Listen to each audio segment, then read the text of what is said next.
अस्सलाम वालेकुम तमाम मेंबर्स। आज की हम अपनी मीटिंग शुरू करते हैं। सबसे पहले हम मार्केट अपडेट ले लेते हैं।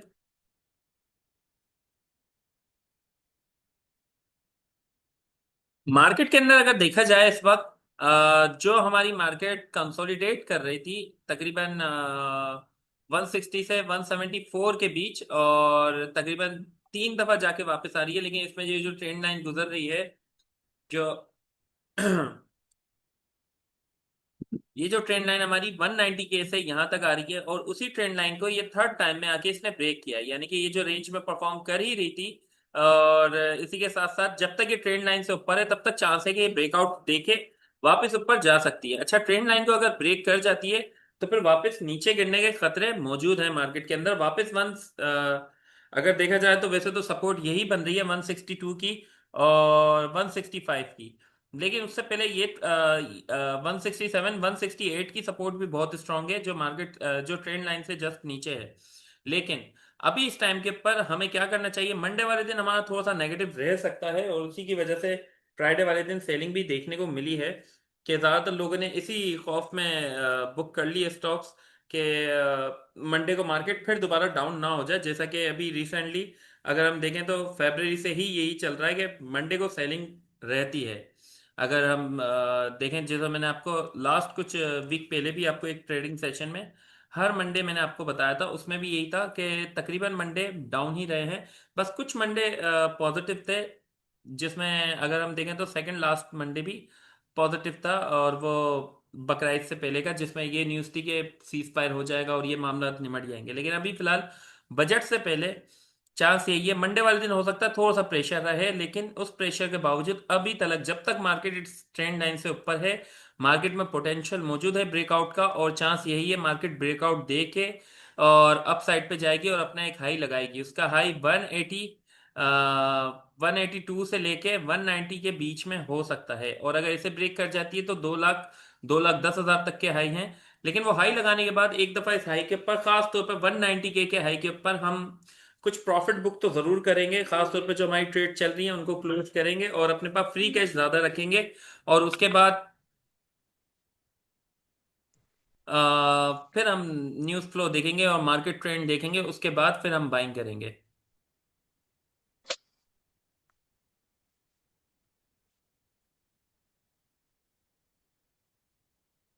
तो ये हमारा KC 100 का ओवरव्यू हो गया। और इसी के साथ साथ हमारे कुछ टॉपिक हैं जो हमें इस मीटिंग पे डिस्कस करने हैं। खास तौर पे अक्सर लोग जो न्यू मेंबर्स हैं, वो मिस्टेक क्या कर रहे हैं? वो मिस्टेक इस तरह की कर रहे हैं कि जब कोई स्टॉक बाय कर रहे हैं तो उस स्टॉक को सही टाइम पे या तो बुक नहीं कर पा रहे, या फिर सही टाइम पे उसकी बाइंग नहीं कर पा रहे। एग्जाम्पल के लिए, जैसे अगर हम लें तो फिर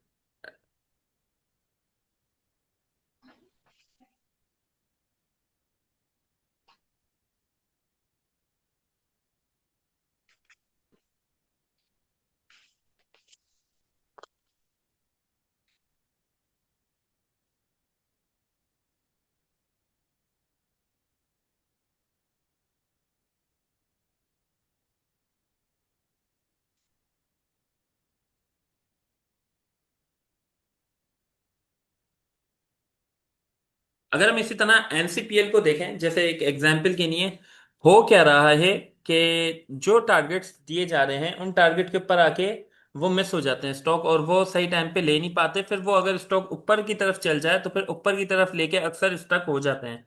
तो देखें, जब कोई स्विंग ट्रेड चल रही होती है तो लाजमी नहीं कि स्टॉक गया तो हाथ से निकल जाएगा। उसमें आपको वापस मौका जरूर मिलेगा। जिस प्राइस के ऊपर सजेस्ट किया है उस प्राइस के ऊपर वो आए और वहां पे आपको मिले, उस प्राइस के ऊपर बाय कर सकते हैं। अगर वो उस प्राइस से ऊपर निकल गया है और आपको लग रहा है कि वो स्टॉक वापस नीचे नहीं जाएगा, तो आप 30% बाय कर सकते हैं या 40% बाय कर सकते हैं, ताकि बाकी बाइंग आप अपनी सही लेवल पे ही करें। जैसे NCPL है तो इसका लेवल जैसे 63.75 है, तो ये यहाँ पे दोबारा मौका आपको जरूर दे सकता है जब तक इसमें रिवर्सल ना आए। अभी तो फिलहाल रिवर्सल आ गया है और उसकी कॉल भी शेयर की गई थी कि अब इसमें पोटेंशियल है वापस परफॉर्म करने का। और इसी टाइम के ऊपर जब स्टॉक इस तरह निकलना शुरू हो जाता है और चलना शुरू हो जाता है, जैसे रिसेंटली कुछ मेंबर्स ने मुझे बताया था ग्रुप के अंदर, पर्सनल चैट पे मुझे बताया था कि वो अक्सर स्टॉक मिस कर गए और स्विंग टारगेट में से एक टारगेट उनका अचीव हो गया। अब जो जो टारगेट उनको, जो बाइंग रेट उन्हें बताया गया है कि आप इस रेट पे ले सकते हैं, उस रेट से ऊपर चल रहा है, तो या तो वो बाई नहीं कर पाते या फिर वो अप साइड पे बाय कर लेते हैं। वो स्टॉक, कुछ स्टॉक ज्यादा ऊपर जा चुके होते हैं और वो ये देख के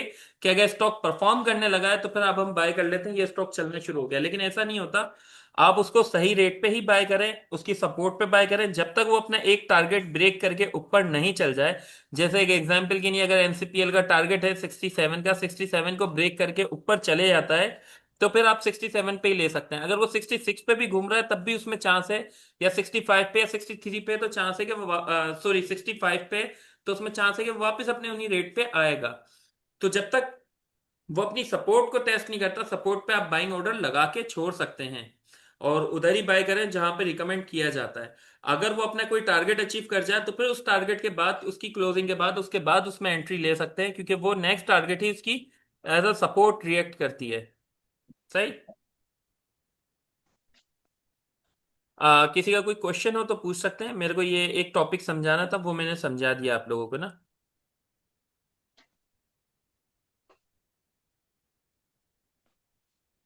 अस्सलाम वालेकुम शिराज भाई।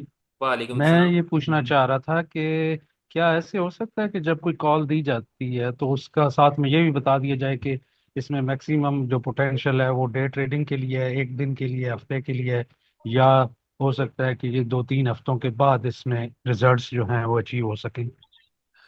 ये तो शेयर किया जाता है ना। देखें, जो डे ट्रेड की कॉल होती है ना, वो होती है शॉर्ट टर्म के लिए। जो ग्रुप के अंदर आ रही होती है कि इनका टारगेट ही छोटा होता है, शॉर्ट टर्म टारगेट होता है। जिनके साथ स्विंग टारगेट लिखा हुआ है, स्विंग टारगेट का मकसद ही यही है, जो मिनिमम 3 डेज में और मैक्सिमम 3 वीक में अचीव हो। यानी कि 3 डेज टू 3 वीक में सारे स्विंग टारगेट, जितने भी स्विंग टारगेट हैं, वो, वैसे टारगेट वन मिनिमम 3 डेज में अचीव होगा, तीनों सारे टारगेट अचीव नहीं हो सकते 3 दिन में। लेकिन स्विंग टारगेट जो होता है वो वीकली टारगेट होता है, पोजिशनल टारगेट जो होता है वो मंथली टारगेट होता है। पोजिशनल टारगेट के लिए आपको मिनिमम 1 मंथ, मैक्सिमम 3 मंथ आपको वेट करना होगा। अच्छा, जो शॉर्ट टर्म टारगेट होते हैं वो आपके उसी दिन और नेक्स्ट डे अचीव हो सकते हैं, 2 या 3 दिन के अंदर अचीव हो सकते हैं शॉर्ट टर्म टारगेट। जैसे एक एग्जाम्पल के लिए मैं आपको दिखाता हूँ, व्हाट्सएप के ऊपर लास्ट टाइम एक कॉल शेयर की गई थी।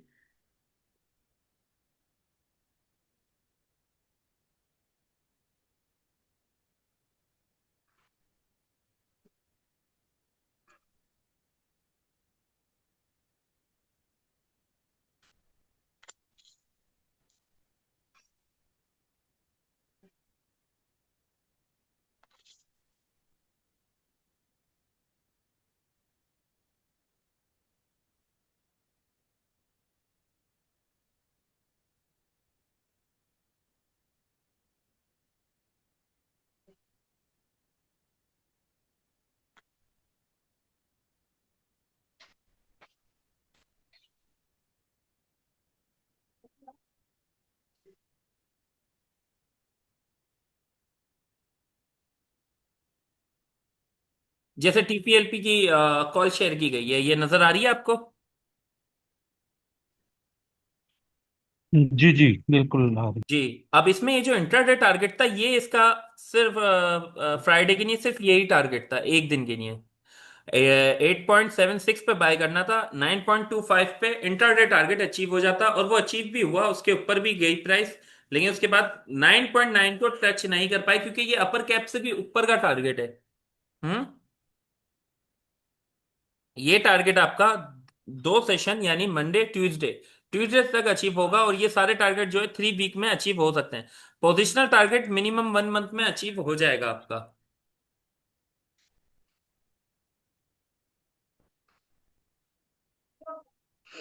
सही, क्लियर।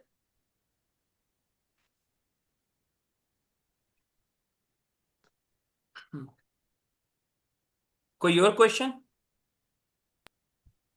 अस्सलाम वालेकुम शिराज भाई। अच्छा, वालेकुम इसमें एक सलाम। और चीज़ थी जो कि मैंने उस दिन भी पूछी थी, वो ये थी कि बेसिकली होता यह है कि 8 से 10 अगर वो सिग्नल्स आते हैं, जी। और उनमें से हमें किस तरह पता चले कि हमने कौन सा चूज करना है। मैं आपको एक फ्रस्ट्रेशन की बात बताऊं कि फॉर एग्जांपल, हम्म। अगर मैं 2 से 3 चूज करता हूं, वो दो से हाँ। तीन रह जाते हैं और बाकी सारे अपर कैप को ये हिट आप कर जाते हैं। बाय सेल कॉल ग्रुप का पूछ रहे हैं? जी जी बिल्कुल, यानी कि अगर जी, इसी बाय सेल तरीके कॉल से का मैं आपको हम। समझा देता हूँ। देखें, जी इसका पता है क्या तरीका होता है? सबसे पहले तरीका ये है, आप तो माशाल्लाह से पर्सनल गाइडेंस में, तो आपने रिस्क मैनेजमेंट वाली वीडियो भी देखी होगी। सबसे पहले आप ये देखें कि आपको किन स्टॉक में ट्रेड करनी चाहिए। हम्म। कौन से स्टॉक में आप ट्रेड करते हैं? एक जी जी एग्जांपल के लिए, जैसे मैं एक चीज आपको बताता हूँ कि ये टेक्निकल एनालिसिस जो है ना, टेक्निकल एनालिसिस में अक्सर ऐसा होता है कि स्टॉक जो है रिएक्ट ऐसा कर रहा होता है कि वो अपनी सपोर्ट के ऊपर होता है। लेकिन अगर यानी कि चार्ट ऐसा बना रहा होता है कि उसमें रिवर्सल आएगा। लेकिन जो एनालाइज कर रहा है, जो भी कर रहा है, मैं कर रहा हूँ या कोई भी कर रहा है, वो इस स्टॉक को जानता है, उसके अलावा बाकी स्टॉक्स को भी जानता है। अगर किसी और स्टॉक में इस तरह का रिवर्सल बने, तो वो उसमें बाइंग जरूर कर लेगा। लेकिन अगर उस एक स्पेसिफिक स्टॉक ऐसा है कि जिसमें इस तरह का सिग्नल बन रहा है लेकिन वो फिर भी बाइंग नहीं कर रहा, क्योंकि वो जानता है इसमें इस तरह के फेक मूव बनते रहते हैं, यानी कि उस स्टॉक के बारे में ज्यादा डिटेल में जानता है। कोई भी हर ट्रेडर कुछ स्टॉक्स में ज्यादा ट्रेड करते हैं। खास तौर पे क्या है, वो एक नफ्सियात है कि जिस स्टॉक में आपका एक दफा अच्छा प्रॉफिट हो जाए ना, उस स्टॉक का आप भूल नहीं पाते, आप उसमें बार बार ट्रेड करते रहते हैं। या फिर किसी में एक दफा लॉस हो जाए तो आप सोचते हैं उसमें से वो लॉस वापस रिकवर करना है उस स्टॉक में से। तो या उस वजह से आप कर रहे होते हैं, या कोई एक स्टॉक आपके फेवरेट बन जाता है, कुछ स्टॉक जिनमें आप ज्यादा काम करते हैं। तो सबसे पहले आप देखें उस कॉल के अंदर, अगर जो कॉल शेयर हुई है उसमें से वो स्टॉक है तो आप उन्हें सिलेक्ट कर सकते हैं अपने पास। आपको उनको स्टॉक के बारे में आपको भी बेहतर पता होगा कि किस तरह कितना मूव कर सकते हैं, अपना टारगेट 2 भी अचीव कर सकते हैं या टारगेट 1 ही। और उसके अलावा अगर आप वो नहीं आप कर पा रहे, नॉर्मली एक ट्रेडर क्या करेगा, नॉर्मली एक ट्रेडर सबसे पहले वो 8-10 कॉल देखेगा। उन कॉल को पहले उनमें से सिलेक्ट करेगा। मिनिमम, वैसे अगर मैं अपनी बात करूं तो मिनिमम मैं 4 स्टॉक सिलेक्ट करूंगा, सारे ट्रेड सिलेक्ट नहीं करूंगा। मिनिमम 4 सिलेक्ट करूंगा। जैसे अगर मैं सेफ खेलता हूं तो मैं फंडामेंटली स्ट्रॉन्ग शेयर सिलेक्ट करूंगा। अगर मैं रिस्क लेता हूं तो फिर मैं इस तरह के स्टॉक भी सिलेक्ट कर सकता हूं जो थोड़े रिस्की हों। जो ज्यादातर एंड में आ रहे होते हैं वो रिस्की स्टॉक होते हैं, उनमें अपर कैप के भी चांस ज्यादा होते हैं। हम्म। रिस्की स्टॉक में अगर कोई रिस्की स्टॉक है तो उसमें लाजमी नहीं है कि रिस्क ही ज्यादा है, यानी कि लॉस का चांस ही ज्यादा है। रिस्की स्टॉक में उसका भी चांस ज्यादा होता है, प्रॉफिट गेन का भी चांस ज्यादा होता है।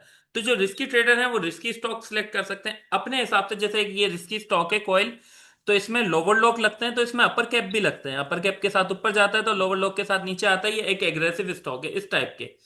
तो आप अपने पहले 4 से 5 स्टॉक सिलेक्ट कर लेंगे। 4 से 5 स्टॉक आपने सिलेक्ट कर लिए, उनकी शेयर क्वांटिटी आप सिलेक्ट करेंगे रिस्क मैनेजमेंट के हिसाब से, कि अगर वो अपनी सपोर्ट 1 से, अगर आप अपना स्टॉप स्टॉप लॉस सपोर्ट 1 से नीचे लगाते हैं, करीब लगाते हैं, तो आपका कितना लॉस हो रहा है, कितने शेयर आपको लेने चाहिए। आप 4 से 5 में शेयर प्राइस भी आपने नोट कर ली कि आपको शेयर कितने लेने हैं, किस प्राइस पे लेने हैं, किस रेंज तक लेना है। हमेशा एक बात याद रखें, जब भी मार्केट क्लोज होती है ना, ये देखें, कोई सा भी एक स्टॉक, जैसे एक ओजीडीसी सबसे हैवीवेट स्टॉक है, इसमें एक एग्जांपल ले लेते हैं। देखें इसकी ये डेली टाइम फ्रेम है। प्राइस क्लोज कहाँ पे हो रही है? क्लोज यहाँ पे हो रही है। ओपन कहाँ पे हो रही है? यहाँ पे हो रही है। क्लोज यहाँ पे हुई, ओपन यहाँ पे हुई। तो ये क्लोज कहीं पे हो रही है, ओपन कहीं पे हो रही है, थोड़े बहुत फर्क के साथ ओपन और क्लोज हो रही होती है। कोई भी शेयर जहां पे क्लोज हो वहीं पे ओपन नहीं होता। तो सबसे पहले अपनी एक रेंज रखें कि आपका टारगेट 1, अगर आपको टारगेट 1 पे इसे निकालना है तो आप कहां तक ले सकते हैं। जैसे एक एग्जाम्पल के लिए ओजीडीसी की कॉल शेयर हुई है। ये एक एग्जाम्पल है, ये कॉल नहीं है, ये मैं बता रहा हूं आपको। 320 रुपए पे अगर इसकी कॉल शेयर हुई है, इसका टारगेट है 325। 325 इसका टारगेट 1 है। तो 320 पे, अगर ये 323 पे ओपन हुआ तो फिर आपका फायदा नहीं है बाय करने का। 2 रुपए के गेन के लिए आप इतने बड़े स्टॉक में एंट्री तो नहीं लेंगे। अगर आपका ये 320 से 321 पे ओपन हुआ तब तक आप ले सकते हैं। तो इस तरह अपने आप को पहले कैलकुलेट कर लें, ये स्टॉक अगर यहां तक ओपन होता है तो मैं ले सकता हूं। अगर इससे ऊपर ओपन हुआ तो नहीं लूंगा, इससे नीचे ओपन हुआ तो मैं ले लूंगा और इस टारगेट पे मैं बुक कर लूंगा। अगर वो 322 पे ओपन हुआ तो अब आप उसे हटा दें, अब आपको उसमें ट्रेड नहीं लेनी है। या आप पहले ही लिमिट लगा दें लिमिट अगर आप लगा के रखेंगे 321 तक, 321 से अगर वो 320 पे भी ओपन होगा तो 320 के रेट पे आपको मिलेगा। 319 पे भी ओपन हुआ तो आपको मिलेगा, नीचे किसी भी रेट पे ओपन हो आपको मिल जाएगा। तो ऐसे सिलेक्ट करें पहले स्टॉक। सेकंड, आप उसकी शेयर क्वांटिटी सिलेक्ट करेंगे, कितने शेयर आपको लेने हैं इस स्टॉक में। थर्ड स्टेप ये कि आप ये देखें आपको किस रेट पे लेना है और किस रेट पे बेचना है। सही है, ये तीन चीजें आप करें तो फिर इससे आपको कोई कंफ्यूजन नहीं होगी।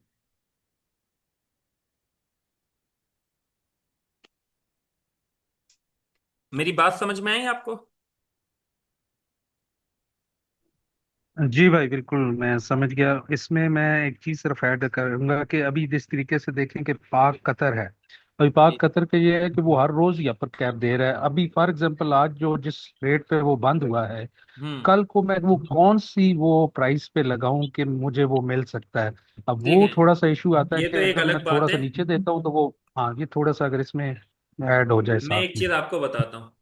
देखो, पर्सनल गाइडेंस में आप हैं, ये रोज कैपो कैप हो रहा है, बाय सेल कॉल में ये सजेस्ट किया जा रहा है, लेकिन पर्सनल गाइडेंस में सजेस्ट नहीं किया गया अभी तक। आज, जी जी बिल्कुल।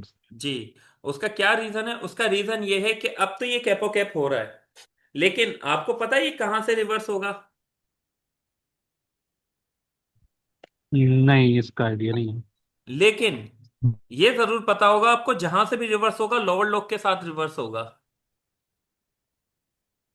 जी जी बिल्कुल। जहां से भी रिवर्स हुआ लोअर लॉक के साथ रिवर्स होगा। अगर ये स्टॉक फॉर एग्जाम्पल यानी 27 रुपए से हो सकता है 50 पे भी चल जाए, लेकिन जरा सोचें अगर ये कैप के साथ ओपन हो और उसी दिन कैप के ऊपर आपको मिल जाए, जिस दिन आपको मिलेगा उसी दिन अगर उसका लोअर लॉक लग गया, तो एक ही दिन में आपका हो जाएगा 20% का लॉस।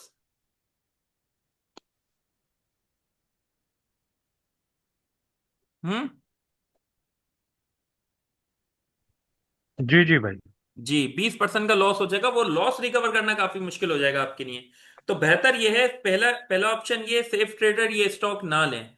मैं तो सजेस्ट नहीं कर रहा, और उसकी वजह यही है। एक दूसरी चीज ये इंश्योरेंस कंपनी भी है। बाकी ये कि इंश्योरेंस में भी कुछ मैं कर देता हूँ, लेकिन ये जो है इंश्योरेंस सेक्टर थोड़ा वॉलेटाइल है। इंश्योरेंस सेक्टर में अक्सर हम फंस जाते हैं, अक्सर स्टॉक हमें फंसा देते हैं। बाकी ये कि अगर फिर भी अगर आपको ऐसे स्टॉक को लेना है, क्योंकि पाक कतर एक जिस तरह देखें नया नया आईपीओ आया था इसका, जिस तरह की बातें चल रही हैं कि पता नहीं कहाँ तक जाएगा क्या चल रहा है, तो इसमें तरीका ये है। सबसे पहले अगर आपको 1000 शेयर लेने हैं तो इतनी क्वांटिटी लें जिसपे आप 20% का लॉस बर्दाश्त कर सकते हैं। कि अगर ये रिवर्स होता है तो फिर रिवर्स होने के बाद जो इसकी 50% की रिट्रेसमेंट बन रही है, अगर ये 22 रुपए तक गिरता है, 22 रुपए तक जाता है, तो फिर 22 रुपए पे आके आप एवरेज करें और आपको ज्यादा लॉस ना हो, तो अगर आपको 1000 शेयर लेने हैं तो आप 200 शेयर ले लें। 200 शेयर लेंगे, आपको मिलेगा वो कैप के ऊपर ही। अब उसके बाद नेक्स्ट डे यानी कि मंडे को आप लेंगे, कैप हो गया, कैप पे ही आपको मिला। वेनेसडे को वो कैप लगता है तो आपको गेन होगा। वेनेसडे को आप दोबारा 200 शेयर ले सकते हैं, और उसमें कैप पे मिलने के बाद उसमें कैप से 3% नीचे स्टॉप लॉस लगा देंगे सारे शेयर में। अगर वो नीचे आया तो आपको ओवरऑल जो है जितना भी आपको प्रॉफिट हुआ होगा दूसरे दिन उन पुराने 200 शेयर के ऊपर प्रॉफिट होगा 10% का। नए 200 शेयर पे और ये वाले 200 शेयर पे दोनों पे अगर कैप से 3% नीचे आए तो मिला के आपका लॉस होगा।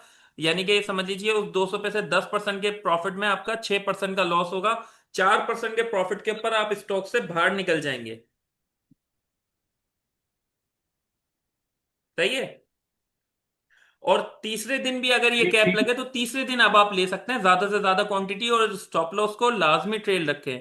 ऐसे रिस्की स्टॉक में इसी तरह करते हैं। और बाकी ये कि इसमें खतरा ये भी होता है कि अक्सर स्टॉप लॉस आपका हिट नहीं होता, यानी कि प्राइस डायरेक्ट कैप पे ओपन हुई और डायरेक्ट 3-4% नीचे पहुंच गई, अगर स्टॉप लॉस से नीचे पहुंच गई बिना रुके बीच में, तो आपका स्टॉप लॉस हिट नहीं होगा, वो एक्टिव ही नहीं होगा, ट्रिगर प्राइस आपकी एक्टिव ही नहीं होगी। स्टॉप लॉस, एक और चीज मैं आपको सिखा दूं, स्टॉप लॉस आपका ऐसे काम करता है, एक एग्जांपल के लिए। ये आपका स्टॉप लॉस है, ये आपकी ट्रिगर प्राइस है। हम्म। सुन रहे हैं मेरी बात? जी जी बिल्कुल। ये आपका स्टॉप लॉस, ये आपकी ट्रिगर प्राइस है, ये आपका स्टॉप लॉस है। जब तक प्राइस ट्रिगर प्राइस को हिट करती है, ट्रिगर प्राइस को जैसे ही हिट करेगी तो ये आपका स्टॉप लॉस सेलिंग ऑर्डर बन जाएगा और आपके शेयर को निकालना शुरू कर देगा। जिस भी रेट पे चल रहा हो ट्रिगर प्राइस से स्टॉप लॉस के बीच में, वो शेयर को निकालता रहेगा, जो जो बायर मिलेगा बेच देगा आपके शेयर को सबसे पहले। लेकिन अगर प्राइस यहां ऊपर है और डायरेक्ट यहां पहुंच गई, आपकी इस रेंज में नहीं आई, ट्रिगर प्राइस और स्टॉप लॉस के बीच में नहीं आई, तो वो आपका स्टॉप लॉस धरा का धरा रह जाएगा और आपकी शेयर प्राइस नीचे ट्रेड होती रहेगी। जब वापस ऊपर आएगी तो आपका स्टॉप लॉस हिट होगा या फिर आपका स्टॉप लॉस हट जाएगा। सही। सर ये ट्रिगर प्राइस और ये लिमिट प्राइस में फर्क समझाएं। मैं एक आसान लैंग्वेज में समझाता हूँ जिससे बहुत आसानी से समझ आएगा। ट्रिगर प्राइस पता है क्या होती है? ट्रिगर प्राइस होती है आपके स्टॉप लॉस को एक्टिव करने के लिए। जैसे एक एग्जांपल के लिए 28 रुपए का शेयर है, आपको स्टॉप लॉस लगाना है इसके ऊपर 26 रुपए का। 26 रुपए, 26 रुपए का स्टॉप लॉस लगाना है तो 26 रुपए 40 पैसे या फिर 26 रुपए हाँ। 80 पैसे के ऊपर आप ट्रिगर प्राइस सेट कर देते हैं और 26 रुपए पे आप स्टॉप लॉस सिलेक्ट कर देते हैं। तो जब वो ट्रिगर प्राइस को हिट करेगा तो स्टॉप लॉस आपका ट्रिगर हो जाएगा, एक्टिव हो जाएगा। फिर स्टॉप लॉस आपका एक सेलिंग ऑर्डर बन जाएगा। जैसे आप सेलिंग ऑर्डर लगाते हैं वो स्टॉक आपका बिकना शुरू हो जाएगा। ट्रिगर प्राइस होती है स्टॉप लॉस को एक्टिव करने के लिए। सर वो फिर ये लिमिट ऑर्डर में सेल होगा या ट्रिगर प्राइस में सेल होगा? नहीं नहीं, लिमिट ऑर्डर में नहीं होगा, आपका ऑटोमेटिक स्टॉप लॉस ही बुक कर जाएगा वो, यानी कि आपका शेयर ऑटोमेटिक बिकना शुरू हो जाएगा। यानी कि कहने का मकसद ये, की ट्रिगर प्राइस प्राइस पे टच होते ही स्टॉक बस बिकना शुरू हो जाएगा आपका ना। मतलब ये वाली प्राइस टच करेगा, ट्रिगर वाली या फिर इससे नीचे वाली? नहीं नहीं, ट्रिगर सर। के नीचे जहां पे भी ट्रेड हो रहा हो, ट्रिगर और स्टॉप लॉस के बीच में जो प्राइस चल रही है उस प्राइस पे बिकता रहेगा आपका स्टॉक जब तक पूरा नहीं बिक जाता। वैसे तो जो शेयर में ज्यादा वॉल्यूम लगता है उस शेयर में ट्रिगर प्राइस को हिट होते ही वो बिक जाएगा उसी रेट के ऊपर। अच्छा। मैं आपको समझाता हूँ, बहुत आसान तरीके से समझाता हूँ। ये एक आपने लिमिट लगाई, कई दफा हम्म। हुआ होगा आपने लिमिट लगाई कि इस रेट के ऊपर, नीचे इस रेट के ऊपर मुझे एक स्टॉक मिल जाए। अक्सर स्टॉक उससे ऊपर ट्रेड कर रहा है या उसके पास ट्रेड कर रहा है। जैसे अगर 35 रुपए 31 पैसे का आपने 35 रुपए पे लिमिट लगाई, तो जैसे ही वो उसके पास आता है तो कुछ शेयर आपको मिल जाते हैं लेकिन सारे नहीं मिलते। 1000 लगाया आपने, पता चला 400 आ गए, 600 नहीं आए। ऐसा होता है। हम्म। ऐसा हुआ होगा तकरीबन लोगों के साथ, हुआ है ना। जी, मुख्तलिफ प्राइस में आ जाता है। मुख्तलिफ वो नहीं, मुख्तलिफ थोड़ी बहुत प्राइस पे आ जाता है, मामूली से 19-20 में। लेकिन कभी ऐसा होता है कि बाइंग ऑर्डर तो आपने लगाया, एक लिमिट सेट करी, उस लिमिट पे सारे नहीं आए, थोड़े से आ गए। आपके पास 1000 शेयर लिए थे आपने, लेकिन 1000 में से 600 मिल गए, 400 नहीं मिले। ऐसा हुआ है हम्म। आपके साथ? ऐसा उन स्टॉक्स में होता है जिनमें वॉल्यूम बहुत कम लगता है। ऐसा कभी हुआ नहीं है अभी तक। आप जी जी, अच्छे, होता है। होता है ये, आप अच्छे वॉल्यूम वाले स्टॉक्स में काम कर रहे हैं तभी आपके साथ ऐसा नहीं हुआ। जिन स्टॉक में कम वॉल्यूम लगता है उनमें क्या होता है कि वो स्टॉक नीचे जरूर आता है। जैसे एक एग्जांपल के लिए 34 रुपए 56 पैसे पे आया, लेकिन 34 रुपए 56 पैसे पे सिर्फ और सिर्फ 600 शेयर का बायर था, उसने आपके सेलर था, उसने आपको सेल किया। उसके बाद दूसरा सेलर दूसरा सेलर यानी कि दूसरा बायर उससे ऊपर आ गया और वो शेयर ऊपर निकल गया, आपको पूरे नहीं मिले। ऐसा होता है अक्सर, या आपके पूरे बिकते नहीं है। हम्म। हम्म। पूरे बिकते नहीं है, ऐसा भी होता है, आधे बिक गए आधे नहीं बिके। उसका रीजन ये होता है लिमिट आपकी एक प्राइस पे लगी हुई है, उसी प्राइस पे आपको मिलेगा। उससे एक पैसा भी कम या ज्यादा होगा तो फिर नहीं मिलेगा आपको। अच्छा, स्टॉप लॉस में मतलब ये स्टॉप लॉस में होता ये थोड़ा है, नहीं स्टॉप लॉस और में होता थोड़ा ये है कि आपकी ट्रिगर प्राइस जैसी एक्टिव हुई, एक्टिव होने के बाद प्राइस वहीं घूम रही है स्टॉप लॉस के पास, वो वहां से स्टॉप लॉस तक आते आते जो भी आपको बायर मिलेगा, स्टॉक को जो भी बायर मिलेगा आपका स्टॉप लॉस उसे उस रेट के ऊपर बेच देगा। हम्म। हम्म। समझ गया? किसी का कोई डाउट? मतलब इसी रेंज में बायर मिलता जाएगा तो वो सेल होता जाएगा ना? हाँ।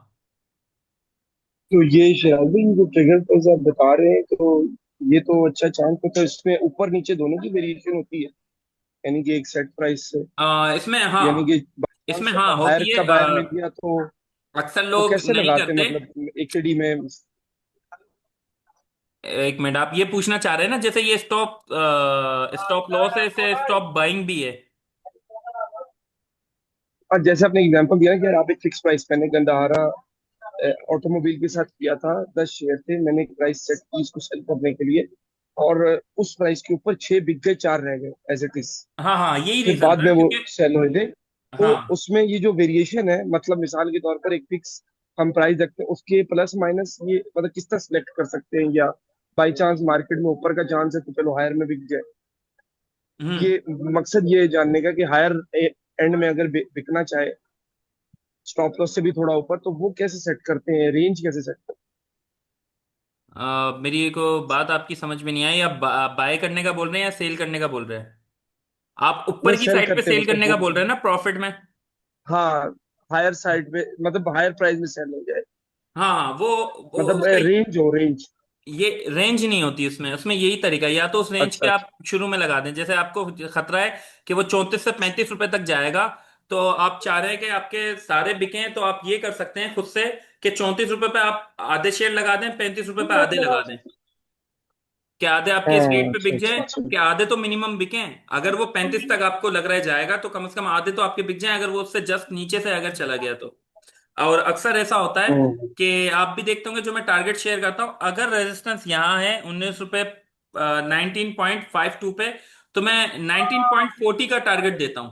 यानी कि थोड़ा सा जस्ट नीचे, कि अगर वो नीचे तक भी आए तो आपको आपके स्टॉक बिक जाए। सही। जी। और बाकी इसमें सेकंड ऑप्शन ये भी होता है कि स्टॉप लॉस का है, तो इस तरह स्टॉप बाइंग का भी है कि यानी कि जब ब्रेकआउट हो जाए, ब्रेकआउट से ऊपर आप बाइंग का ऑप्शन लगा सकते हैं कि प्राइस वहां पे जाए तभी जाके बाय हो, उससे पहले बाय ना हो।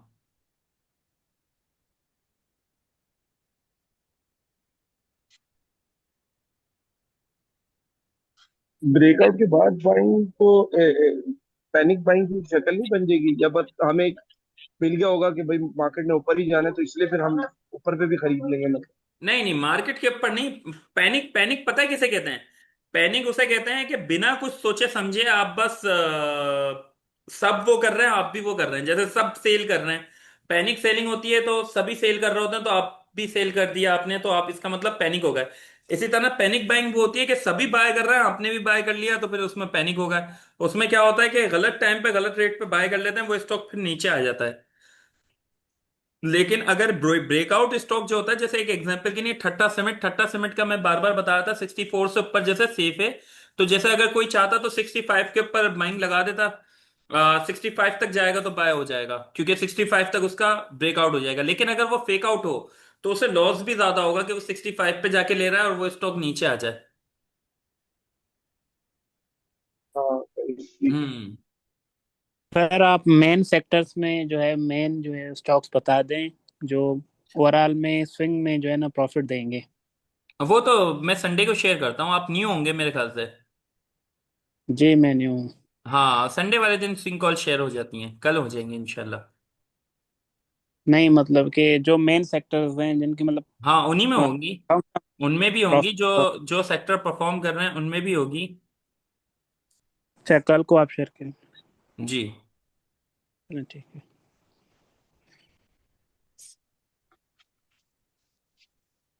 अभी किसी का कोई और क्वेश्चन? सर वो आपसे कंफर्म करना था, शायद किसी मेंबर को पता हो, वो स्टॉप लॉस जो है मतलब, या ये लिमिट ऑर्डर, ये मल्टीपल डेज के लिए कोई अगर ब्रोकरेज दे रहा हो, ब्रोकर। ये जो है ना, मेरे ख्याल से शायद हो कोई ब्रोकरेज हाउस, वैसे इसका मुझे सही आइडिया नहीं है। तो इन मेंबर्स को आरएसएल कुछ में आरएसएल में ऐसा ऑप्शन नहीं है, लेकिन हाँ, आरएसएल में ये है, रात को जरूर लगाए जा सकते हैं। रात को लगा के आप सोचें, सुबह आप देर से उठें, कोई मसला नहीं है, आपका लगा रहेगा। लेकिन हाँ, नेक्स्ट डे मार्केट क्लोज होने के बाद वो ऑर्डर भी हट जाएगा। अच्छा हम्म। या अच्छा जे। अच्छा, अभी अभी आने वाली जो सिचुएशन या जो न्यूज चल रही है, इसमें इस वक्त ओजीडीसी में कोई परचेजिंग का चांस बनेगा, और आगे करना चाहिए वो जो मतलब वैल वाली या जो रिपोर्ट आई थी अभी रिसेंटली, उससे ओजीडीसी, हमें कुछ। हाँ, ओजीडीसी इस वक्त वैसे तो देखा जाए तो वाकई इसके लिए काफी अट्रैक्टिव है, लेकिन मसला ये है कि ये इस रेंज में चल रहा है। इसने अभी तक अपना 337 का ब्रेकआउट नहीं दिया है। इसका मैंने यही शेयर किया हुआ ग्रुप में। काफी टाइम हो गया, ये हम्म, तकरीबन यहीं पे था तभी शेयर कर दिया गया था। इसका जी। 325 का टारगेट अचीव हुआ था। कि 337 को जब ब्रेक करे तो आप इसे बाय कर सकते हैं। तो आप इसका वेट करें, जब भी अच्छा। ये जाएगा, और ये ज्यादा दूर प्राइस नहीं है। जब भी 337 को ब्रेक करे तो इसे बाय कर सकते हैं। ब्रेक करके क्लोजिंग दे जाइए, फिर उसके बाद ये अच्छी रैली करेगा। अभी मतलब फिर ये, तो अभी अगर हम ले लेते हैं मिसाल के तौर पर इस अभी प्राइस पे, अभी आप तो जो है, अभी आप लेकिन एक कंफर्मेशन के बाद ही लें फिर, मार्जिन कंफर्मेशन कम के नहीं बाद होगी पता तो है उस क्या तरह। फायदा है आपको? अभी है महंगा स्टॉक है अभी, तब तक जब तक ये इसको ब्रेक नहीं करेगा इसमें तेजी नहीं आएगी। उससे पहले बार बार रिजेक्शन जरूर मिलती रहेगी। इसे बाय करके 331 या 333 पे बुक कर सकते हैं। खास तौर पे 331 पे बार बार जा रहा है, तो ये 10-11 रुपए का गेन ले सकते हैं। और ये उससे पहले नीचे जाने के वो भी है, अच्छा, 310 ओके। तक गिर रहा है, या 301 तक आके सपोर्ट ले रहा है। सही है, ठीक है, फिर वेट हम्म। करते हैं। लेकिन जैसे ही इसको ब्रेक करेगा तो फिर ये सीधा जाएगा ऊपर। उसके बाद इसका टारगेट 375 है। और वैसे लॉन्ग टर्म के लिए तो बेहतरीन कंपनी है। लॉन्ग टर्म में जो अच्छा। भी ट्रेड कर रहे हैं उनके पास ओजीडीसी चंद वाहिद कंपनियों में से ऐसी कंपनी है कि पोर्टफोलियो में होनी चाहिए। अगर किसी का लॉन्ग टर्म का हम्म। पोर्टफोलियो है तो उसके पास ओजीडीसी लाजमी होनी चाहिए, लाजमी। अच्छा। जी। अच्छा, दूसरा ये कि अपना ये ट्रीट बैटरी, इसके लिए हम्म। क्या मशवरा है आपका? ट्रीट बैटरी जो है ना, वैसे मुझे इतना खास पसंद नहीं है, लेकिन अभी इस वक्त पोटेंशियल है इसमें। अरे वो जो चाइनीज एमओयू कह रहे हैं, तो अब ये मिसाल के तौर पर इस तरह के जो एमओयूज होते हैं, अब मैं तो फिर भी नया हूं, तो इनको आमतौर पे मटेरियलाइज होने में कितने, मतलब ये कोई 2 साल 3 साल की प्लानिंग होती है, या हाँ, क्या हिसाब होता है? मैं आपको बताता हूँ। ऐसे जो छोटे स्टॉक्स होते हैं ना, जैसे एक एग्जांपल के लिए एक स्टॉक था आईटेंस। आईटेंस में कितनी जबरदस्त न्यूज है। हम्म। जी जी जी, वो प्राइम मिनिस्टर। जी बड़ी जबरदस्त जी जी। न्यूज आई थी और उसने परफॉर्म भी किया, गेन भी दिया, और वो कैपो कैप होता हुआ सीधा चला गया ऊपर। फिर उसके बाद वापस नीचे भी गिरा। हम्म। तो अब ये जी देखें, जी जी। ये 33 रुपए पे था। अब वो न्यूज आई, इस न्यूज की वजह से यानी कि जो चाइनीज इन्वेस्टमेंट है उसकी वजह से फायदा तो होगा इसे, लेकिन क्या इतना फायदा होगा कि 33 रुपए से 49.50 का पहुंच गया? इसे 3-4 दिन लगातार कैपो कैप हुआ, फिर उसके बाद वापस नीचे भी आया, फिर ऊपर जा रहा है। और हो सकता है ये चले भी जाए ऊपर, एक एग्जाम्पल के लिए 60 रुपए तक चल जाए, पॉसिबल है, जा सकता है। छोटे स्टॉक में ये होता है, जब इनमें मोमेंटम बनता है ना तो ये परफॉर्म करना शुरू कर जाते हैं, और जब मोमेंटम नहीं हो इनमें तो जितनी भी अच्छी न्यूज आ जाए ये परफॉर्म नहीं करते। जैसे एक एग्जांपल के लिए मीडिया टाइम्स। मीडिया टाइम्स इस वक्त काफी अट्रैक्टिव स्टॉक है, काफी हद तक उसके लॉसेस कवर हो गए।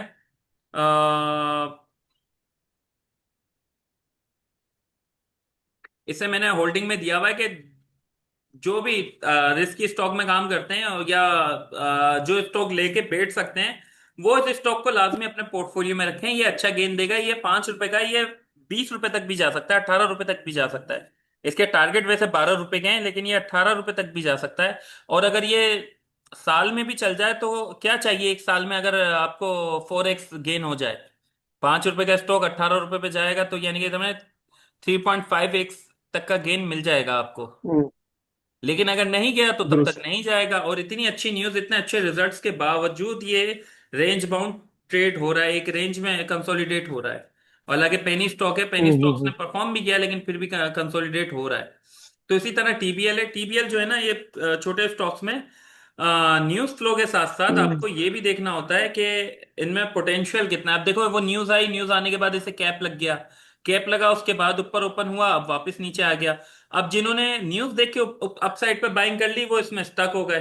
करेक्ट। यही जी। एक्चुअली इससे भी ज्यादा ना नेक्स्ट लेवल पे, असल में कुछ टर्मिनोलॉजी अमूमन हम सुनते हैं ना, ये जैसे और भी हम्म। वीडियोस देखी हैं, एक वो कहते हैं मल्टी बैगर स्टॉक, या हाँ। मिसाल के तौर पर भाई नेक्स्ट नेक्स्ट साजगार जैसी कोई सिचुएशन कौन सी नहीं होगी, नहीं, ऐसा कोई में स्टॉक फिर नहीं है। ये सा- ऐसा हाँ स्टॉक नहीं सही। है। पहली बात ये, मैं ट्रीट साजगार में बैटरी उसमें क्या पूछने का ना फर्क है? मकसद यही था हम्म। कि जैसे साजगर आज से कुछ 4 साल पहले, जैसे बता, हमें तो उस वक्त उतना नो हाउ नहीं था। अब देखते हैं जब वो पहुंच चुके हैं अपनी एक सिचुएशन पे, लेकिन अब नेक्स्ट यानी कि फॉरवर्ड प्लानिंग के लिए बंदा सोचते है कि यार हाँ चलो यार, ऐसी कोई और चाइनीज कंपनी के साथ ऐसे एक बंदा सक्सेसफुल हुआ है, तो और आ रहे हैं, तो इसीलिए फिर ट्रीट का सवाल में लाया कि ऐसा may be that's opportunity like that और नो, या हमें कैसे नहीं, अभी ऐसा दावे नहीं लगाना चाहिए? है। देखिए मेरी बात को सुनाए, मैं आपको बताता हूँ। ट्रीट बैटरी जो है ना, पहली बात ये कि साजगार जो है ना, साजगार एक एग्जाम्पल है, लेकिन वैसी कंपनी अभी कोई है नहीं। उसके फंडामेंटल बहुत स्ट्रांग हो गए थे, और उसकी जो मैनेजमेंट है वो बहुत जबरदस्त थी। आप ये देखें, जब वो 60 रुपए पे ट्रेड कर रहा था, तब उसकी अर्निंग बहुत ही कम थी। जब इसने चाइनीज कंपनी ने इसमें इन्वेस्ट किया, तो ऐसा नहीं है कि इन्होंने बना ली। ऐसा तो जैको भी है, निषाद ग्रुप में जैको लॉन्च किए, लेकिन वो इस तरह नहीं कर रहे। उनकी अर्निंग पे वो इम्पैक्ट नहीं आया। यानी कि साजगार को मौका ये मिला था कि उस वक्त हम्म। ईवी का कुछ था नहीं पाकिस्तान में। और प्लस इन्होंने अच्छा। अपनी जो स्पेयर पार्ट्स की जो चेन सिस्टम है उसको बहुत स्ट्रांग रखा है। इनका जो है ना, इस तरह के जो पार्ट्स वगैरह होते हैं व्हीकल्स में लगते हैं, वो हेवल के कहीं पे भी, हम्म। आपकी हेवल अगर किसी के पास है, उसकी कहीं पे भी खराब हो जाए तो उसे आसानी से वो पार्ट्स मिल जाएंगे पूरे पाकिस्तान में। अमूमन जितने भी नॉर्मल जो वैसे बड़े शहर हैं, कहीं पे भी पार्ट्स मिल जाएंगे। ऐसा नहीं होगा कि आपकी गाड़ी यहाँ खराब हुई है, लेकिन इसके पार्ट लेने के लिए आपको वो 40 किलोमीटर दूर जाना पड़ेगा, या वहां से पार्ट मंगाने पड़ेंगे, इधर मौजूद नहीं है। हम्म। तो वो एक पूरा सिस्टम साजगार में चला था, प्लस उसकी अर्निंग उसके साथ साथ अर्निंग इंक्रीज हो रही थी। और अभी तक साजगार ऐसा नहीं है कि वो रुक गया है। अभी भी वो अंडर सही। वैल्यूड है। अभी भी मैं उसके, यानी कि टारगेट आपने देखा होगा ग्रुप में, मैं बार बार शेयर कर रहा हाँ, होता हूँ। मैंने देखा है। जब गिर रहा था वो, 2300 का भी मैंने हाँ, देखा है। जब वो गिर रहा था पोजिशनल 1600 पे ऊपर पहुंच है। गया, 1700 पे पहुंचा, 1600 पे पहुंचा, तो सब समझ रहे थे कि अब साजगार का टाइम, यानी कि साजगार गिरना शुरू हो गया। तब भी मैं शेयर कर रहा था कि इसके फंडामेंटल इंटैक्ट हैं। जब तक फंडामेंटल अच्छे होते हैं तब तक स्टॉक परफॉर्म करता है। ऐसा नहीं है कि ये कंपनी टीबीएल है लेकिन इसकी अर्निंग क्या है, अर्निंग में अभी तक बेहतरी नहीं आई। अगर इसे साजगार बनना है तो अभी ये सोच के बाइंग नहीं कर रहे हैं इसमें। अगर इसकी अर्निंग बेहतर हो गई तो जाहिर सी बात है इसका पी बेहतर हो जाएगा। पी जब बेहतर हो तो उस टाइम पे आप बाइंग कर लें। जब तक इसका पी बेहतर रहे तब तक आप होल्ड रखें। साजगार के अंदर अलग कॉन्सेप्ट था। साजगार का अभी भी पी अच्छा है। जब वो 50 रुपए में ट्रेड हो रहा था तो उसका पी था 12-15 रुपए। अभी उसका पी हम्म। घूम रहा है मेरे ख्याल से 6.5 रुपए या 5 रुपए के ऊपर पी घूम रहा है। अरे मैं सेक्टर बाउंड नहीं है एक्चुअली, एग्जांपल हाँ, दोनों कोइंसाइड कर गए, लेकिन हाँ, किसी भी सेक्टर में हो, लेकिन नहीं, इंटेंशन सेक्टर का यही नहीं होती है बोल कि रहा भाई मैं। मल्टी बैगर मिले। मल्टी बैगर जनरल स्टॉक पता है मतलब। क्या है? देखिए, मल्टी बैगर स्टॉक आपको एक महीने में रिटर्न नहीं देगा सारा। करेक्ट साफगार्ड करेक्ट, ने लॉन्ग टर्म आपको वो तो 2 साल सही है। में रिटर्न दिया। और उसका एक ही तरीका है, आप उसका पी रेशियो देखें। जब तक पी रेशियो अच्छा है तब तक आप उसे होल्ड रखें स्टॉक को। उसकी अर्निंग बेहतर है, राइट। कंटिन्यू चल रही है, तब तक आप रखें। अभी जैसे अगर ट्रीट बैटरी इस तरह करता है, सबसे पहली बात, अगर ये अपना ब्रेकआउट देता है, इसमें बाइंग आती है, तो इसके टारगेट ही अभी फिलहाल जो है 13 रुपए, ज्यादा ज्यादा 14 रुपए तक के हैं। हम्म। ऐसा नहीं होगा कि ये एक महीने में ही 100 रुपए पे पहुंच जाएगा। अगर ये पहुंच नहीं नहीं, गया, सही है। मंथली, हम्म, मंथ बाउंड नहीं है मेरा इंटेंशन, बस हाँ मतलब वही लॉन्ग टर्म ही है। जी, अच्छा, इसके अंदर फिर आपको इससे बेहतर क्वालिफाई करता है, आपको जैसे बेहतर है। बीवाईडी और बीवाईडी, हाँ, इससे आपको बहुत मतलब कहीं बेहतर है, बेहतर है? बहुत और ज्यादा बेहतर है। उसका कोई प्लांट का भी सिस्टम आ रहा है शायद इधर, सुना था मैंने। आवाज कट रही है आपकी, मैं समझा नहीं, दोबारा बोलिएगा। मैं कह रहा हूँ कि उसका भी कोई शायद मैन्युफैक्चरिंग का या असेंबलिंग का हाँ, कोई बीवाईडी प्लान हो है, रही है। उसके सुना अलावा था आपको के तो यहीं टारगेट पर। भी शेयर है 1000 रुपए के। 3 साल में, सही। 3 से 4 साल में आपको 1000 रुपए पे जा सकता है। और अच्छा। प्लस वो आपको डिविडेंड भी देगा। सर मुझे ये पूछना सही था कि सही, ठीक। अच्छा, स्टॉक। एक मिनट, एक मिनट बस। ये एक मैं अपनी बात कंप्लीट कर दूं। जो मैं कह रहा था, मैं ये कह रहा था, साजगार जैसे वाले स्टॉक के पीछे नहीं जाएं। आप ये देखें, साजगार की तरह अगर अर्निंग बेहतर हो जाती है टीबीएल की, इसे बाय करें। और जब तक अर्निंग बेहतर रहती है आप हम्म। इसे होल्ड रखें अपने पास। सही। सही सही। जी, पूछें। ठीक है ठीक है। सर अ, मुझे पूछना है कि किसी भी स्टॉक का जो है सपोर्ट, रेजिस्टेंस और ब्रेकआउट और ब्रेकडाउन किस तरह पता चलता है ट्रेडिंग मैं व्यू पर? बताता हूँ, मैं आपको बताता हूँ। जी, 7 मेंबर्स ही थे उस वक्त भी। जी, अच्छा, आपने पूछा सपोर्ट, रेजिस्टेंस और ब्रेकआउट कैसे पता चलता है। जी सर। ठीक है।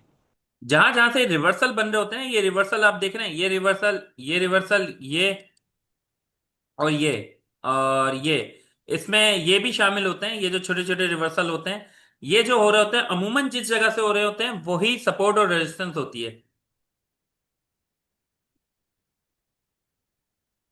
हम्म। जी सर। जैसे एक ये इंडिकेटर है, ये आपको आसानी से बता देता है एक फिबोनाची रिट्रेसमेंट। ये सारी सपोर्ट और रेजिस्टेंस है। हम्म। ये देखें, ये सपोर्ट है। अब यही इसके लिए एज अ रेजिस्टेंस रिएक्ट करेगी। हम्म। हम्म। ये रेजिस्टेंस है, और इससे ऊपर ये रेजिस्टेंस है। हम्म। अच्छा, होता पता है क्या है? मैं आपको एक चीज बताता हूँ। अक्सर लोग इसमें कंफ्यूज हो जाते हैं। अब ये देखें, इसी तरह के आपको टारगेट भी मिलते हैं। ये जो इस वक्त सपोर्ट है ना, इसके लिए यहाँ पे प्राइस ऊपर से गिर रही थी, यहाँ पे आके इसने सपोर्ट टेस्ट करी, वापस ऊपर चली गई। हम्म। हम्म। अब यही इसके लिए एज अ रेजिस्टेंस काम करेगी। इधर ये सपोर्ट का काम कर रही है, इधर रेजिस्टेंस का काम कर रही है। जब भी रेजिस्टेंस ब्रेक हो जाए, प्राइस उससे ऊपर चल जाए, तो वो एरिया उसके लिए सपोर्ट का काम करता है, अगर प्राइस उससे ऊपर हो। और अगर प्राइस उससे नीचे आ जाए, तो वो उसके लिए रेजिस्टेंस का काम करता है। सही? समझे आप? जी सर, तो मतलब मैं जिस भी आपको एक लेवल पे खड़ी है उससे ऊपर चला जाए तो वो सपोर्ट एरिया है उसका। मैं आपको फिर बताता हूँ। नीचे आप ये resistance। समझें, ये एक बिल्डिंग है। हम्म। हम्म। ये एक बिल्डिंग है।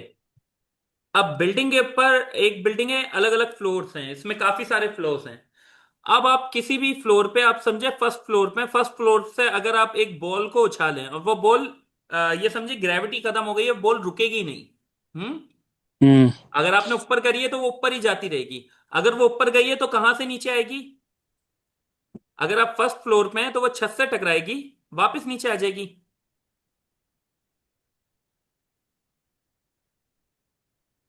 समझ रहे हैं? मैं बहुत इजी लैंग्वेज में समझा रहा हूं। जी जी। बाकी सब भी समझ रहे हैं? आगे। ये जो मैं समझा रहा हूँ ना, ये बहुत ही इजी तरीका है, इससे आप लोगों को समझ में आ जाएगा। अब सोचें, एक बिल्डिंग के अंदर हैं आप जी। फर्स्ट फ्लोर के अंदर हैं। फर्स्ट फ्लोर पे आप खड़े होके, आप ग्राउंड फ्लोर पे खड़े हुए हैं, या तो आपने बॉल उछाली, वो सीधी छत पे टकराई, छत पे टकरा के नीचे आई, फिर टकरा के ऊपर गई, फिर नीचे आई, फिर ऊपर।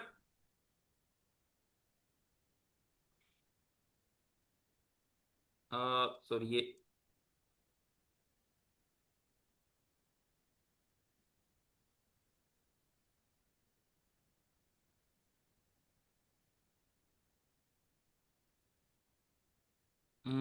लॉक हो गया चार्ट।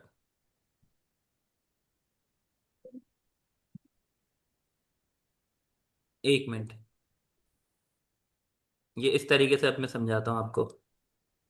एग्जाम्पल के लिए, आपने ग्राउंड फ्लोर पे खड़े होकर बॉल को उछाला, वो ऊपर टकराया, नीचे आई, ऊपर गई, नीचे आई। अब जब भी वो फर्स्ट फ्लोर को ब्रेक करेगी, हम्म, जी। फर्स्ट फ्लोर को ब्रेक कर गई, ऊपर गई, तो वो सेकंड फ्लोर की छत पे जाके टकराएगी। अगर अब वो वापस आएगी, तो जो फर्स्ट फ्लोर की छत थी, वो इसके लिए क्या काम करेगी?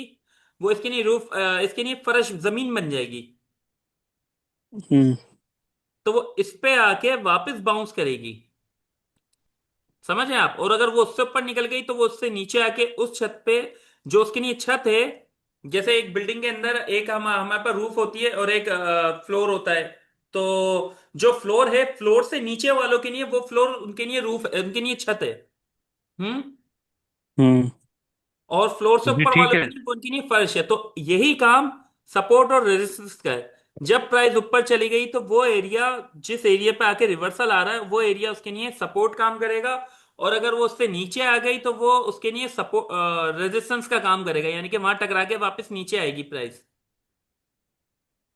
यानी कि जो पहले उसके लिए रेजिस्टेंस थी वो अब सपोर्ट का काम करेगी अगर प्राइस उससे ऊपर चल जाती है। जब उससे ऊपर निकल जाती है, जी। बिल्कुल। तो उसी को कहते हैं, जैसे ये प्राइस है, ये रेजिस्टेंस है, ये सपोर्ट है, प्राइस इसके बीच घूम रही है। ये यहां से क्रॉस कर गई, क्रॉस कर गई, अब इसकी रेजिस्टेंस कुछ और हो गई। अच्छा, ये जो क्रॉस किया है ना इसने रेजिस्टेंस को, इसको ब्रेकआउट बोलते हैं। हम्म। अच्छा, इसको ब्रेकआउट अपनी बोलते हैं। रेजिस्टेंस को जब ब्रेक कर गई, तो इसे ब्रेकआउट बोलते हैं। यही होता है ब्रेकआउट। और प्राइस ब्रेक कर गई अपनी रेजिस्टेंस को, जब रेजिस्टेंस को ब्रेक कर गई, अब ऊपर निकल गई, तो उसके लिए वो सपोर्ट का काम करेगा। जो जो पहले रेजिस्ट रेजिस्टेंस वो अभी हाँ, सपोर्ट हो गई। वो उसकी सपोर्ट हो गई है।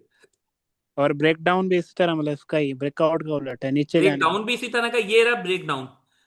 प्राइस ऊपर गई, ऊपर जाने के बाद वापस नीचे आई, सपोर्ट पे नहीं रुकी, सपोर्ट ब्रेक कर गई तो ये ब्रेक डाउन हो गया, ये ब्रेक अप हो गया, ब्रेक आउट हो गया, ये ब्रेक डाउन हो गया। सही। इसकी एक मैं चार्ट के ऊपर भी आपको एक एग्जांपल समझा देता हूँ।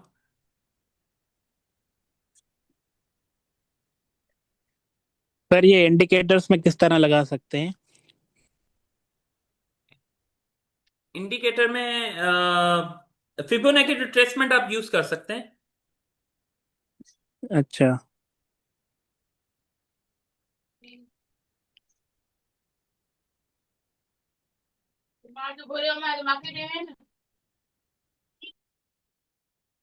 ये देखें आप,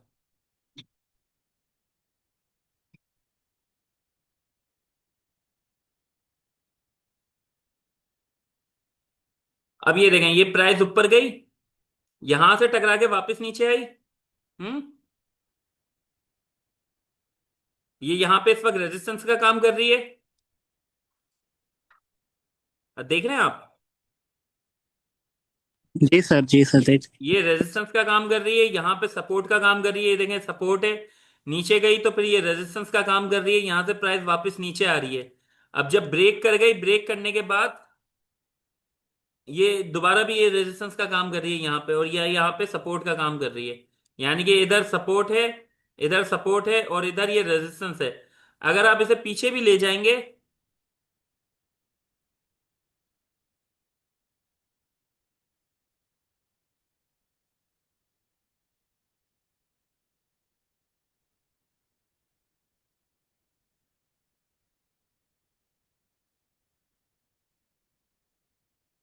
अब ये देखें पीछे का चार्ट मैंने देखा नहीं है, ये देखो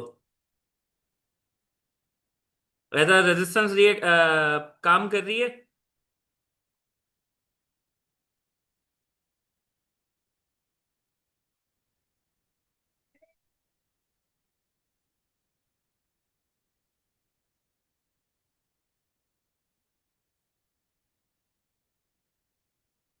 इसकी प्राइस यहीं पे थी। तो ये होती है सपोर्ट और रेजिस्टेंस। वैसे ही कोई भी सपोर्ट और रेजिस्टेंस जब एक दफा क्रिएट हो जाती है तो वो रहती है, हमेशा रहती है, भले वो कभी प्राइस उसको रिस्पेक्ट नहीं देता। जैसे यहाँ पे प्राइस ने कोई ऐसी खास रिस्पेक्ट नहीं दी, लेकिन हाँ प्राइस फंसी जरूर है। लेकिन यहाँ पे इसने ये नहीं किया, इससे नीचे आ गए, इससे नीचे की सपोर्ट को टेस्ट कर लिया, नहीं किया। लेकिन ऐसा नहीं है कि सपोर्ट या रेजिस्टेंस खत्म हो गई, सपोर्ट और रेजिस्टेंस अपनी जगह इंटैक्ट ही रहती हैं। सही। जी सर। और किसी का कोई क्वेश्चन? देखिए तो राज भाई, अगर बाकी चीज इसमें हो गई है तो एक क्वेश्चन ये आ रहा था कि फॉर एग्जांपल अगर आज रात को मैं बैठा हूँ और कल सुबह मार्केट का मैंने देखना है, एक तो हाँ। आपकी तरफ से कुछ बताया जाएगा, एक मैं अगर अपने तौर पे देखना चाह रहा हूँ कि कल को कौन से बेहतर परफॉर्म करेंगे, तो क्या मैं वॉल्यूम को देखूं और उसके पिछले हफ्ते की परफॉर्मेंस को देखूं, मंथ की परफॉर्मेंस को देखूं? ये अभी बताया नहीं जा सकता इतनी आसानी से, क्योंकि इसमें काफी सारी चीजें होती हैं। कुछ स्टॉक्स में वॉल्यूम इस तरह के लग रहे होते हैं, काफी अट्रैक्टिव हो जाते हैं। कुछ स्टॉक्स में कोई हम्म। बुलिश ट्रिगर चल रहा होता है, जैसे अभी खासतौर पे सीमेंट सेक्टर बहुत ज्यादा अट्रैक्टिव है। तो सीमेंट सेक्टर में हम्म। बार बार अगर हम देखें तो उसमें कॉल्स बन रही हैं। इसी तरह काफी स्टॉक्स ऐसे होते हैं जो ब्रेकआउट स्टॉक होते हैं, तो उन्हें आइडेंटिफाई करना होता है। मल्टीपल रीजंस होते हैं, ये आप टेक्निकल एनालिसिस के कोर्स में समझ सकते हैं, हम्म। ठीक। और वो तो और आप दूसरा ऑफर में क्या? भी ले सकते हैं। जी बिल्कुल। दूसरा बाकी क्या, ये बजट से पहले कुछ इस तरह की बाइंग लेना कुछ फिजिबल होगा, या कि अभी रुका जाए, देखा जाए हाँ, मार्केट किस तरह पहुंचती है? नहीं, इस वक्त जो है ना रैली आ सकती है, मार्केट ब्रेकआउट के करीब है। अगर हम देखें तो फिर फंडामेंटली भी बजट के टाइम पे मार्केट परफॉर्म करती है। अभी काफी सेक्टर हैं जो परफॉर्म कर सकते हैं, ऑयल सेक्टर, फर्टिलाइजर, सीमेंट, हम्म। तो ये परफॉर्म करेंगे। लेकिन आफ्टर दी बजट, यानी अभी बजट से पहले तो बजट से पहले तो थोड़ा सा मंडे वाले दिन झिझक डाउन जाएगी रहेगी। मार्केट, हो सकता है मंडे वाले दिन हम्म। डाउन जाए, उसके बाद वेडनेसडे से मार्केट वापस परफॉर्म करेगी। फ्राइडे वाले दिन कल ही हम्म। मैंने थोड़ी सी प्रॉफिट बुकिंग करवाई थी। कल ही मैंने कहा था कि सेकेंड हाफ में कि बुक कर सकते हैं, क्योंकि मार्केट नीचे जा सकती है मंडे वाले दिन भी। और यही रीजन था जिसकी वजह से मार्केट में आना शुरू हो गई थी सेलिंग। ज्यादातर लोगों ने अपने प्रॉफिट सेव किए थे। अभी इस वक्त अगर हम देखें ना, क्रूड ऑयल को,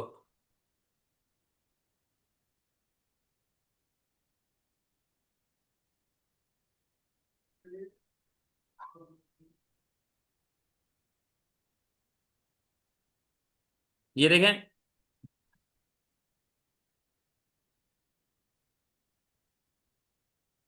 हम्म। ये हो गया। एक मिनट,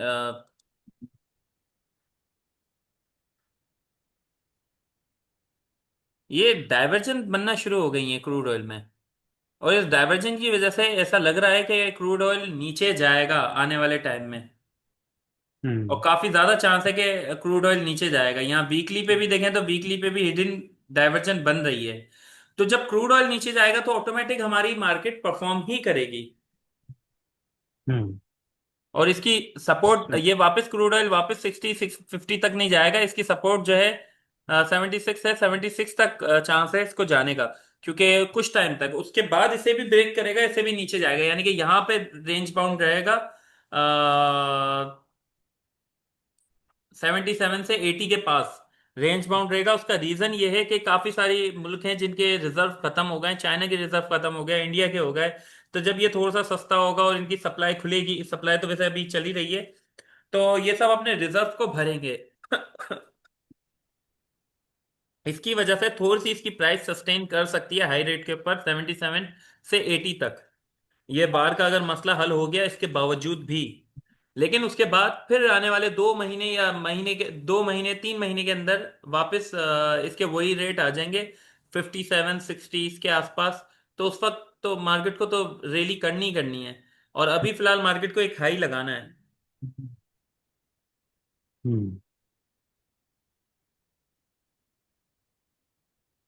कभी भी मार्केट का सिंगल टॉप नहीं होता, हमेशा एक डबल टॉप लाजमी लगता है। और अभी हमारी मार्केट का एक सिंगल टॉप लगा हुआ है, जो टॉप है ये 190 का। 190 के ऊपर मार्केट को इसके पास दोबारा जरूर जाना है, और इसको दोबारा जाके टेस्ट जरूर करना है। तो इस वजह से जो है अभी फिलहाल जो है थोड़ी सी बाइंग तो आपको रखनी चाहिए। मिनिमम 60% तक तो लाजमी होनी चाहिए, जो आपको अच्छा गेन होगा आने वाले तकरीबन 15 से 20 दिन में। उसके बाद जाके हो सकता है मार्केट रेंज बाउंड हो जाए या मार्केट में करेक्शन दोबारा आ जाए। और वो करेक्शन हो सकता है वापस इन लेवल्स तक की हो, 170 से 162 के पास की। हम्म। सही। सही, thank you. Okay, most welcome. आज का हमारा सेशन यहीं क्लोज करते हैं। किसी का एक मिनट मैसेज भी मैं देख लूं। आपने पूछा था मंडे के बारे में, बताएं।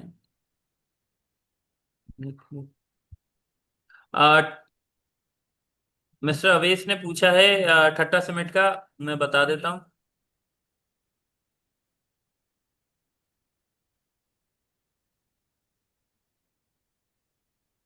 टीएचसीसीएल के ऊपर जो है ना, मैंने काफी डिटेल वीडियो शेयर की थी, और वो इसी वजह से की थी क्योंकि मुझे यही खतरा था कि ये हो सकता है अब हाथ ना आए। ऐसा मौका अगर हम यहाँ पे देखें, यहाँ पे जरा देखें इसे। ये रेंज बाउंड चल रहा था, ऐसे ही रेंज में चल रहा था, ब्रेकआउट दिया, ब्रेकआउट के बाद भी परफॉर्म कर रहा था। लेकिन ये जब एक कैप लगा इसमें, तो कैप के बाद फिर ये रुका ही नहीं, कैपो कैप होता हुआ चलता ही चला गया और काफी ऊपर तक पहुंच गया। तो अभी इसी तरह इसमें कैप तो लग गया, और ये कैप ब्रेकआउट कैप है। तो हो सकता है 72 पे जाके मौका मिले खरीदने का। अगर मौका मिलता है मंडे वाले दिन तो ले लें इसे, क्योंकि बुरा नहीं है ये स्टॉक, इस वक्त लिया जा सकता है, हर एक के पोर्टफोलियो में लाजमी हो। बाकी रिस्क के साथ स्टॉप लॉस इसका करीब है 63 62 के ऊपर स्टॉप लॉस रख सकते हैं। और हो सकता है वैसे मौका मिल जाए इसमें बाइंग का, अगर मौका मिले तो ले लें। बाकी ये 72 पे जाके इसका पहला टारगेट है।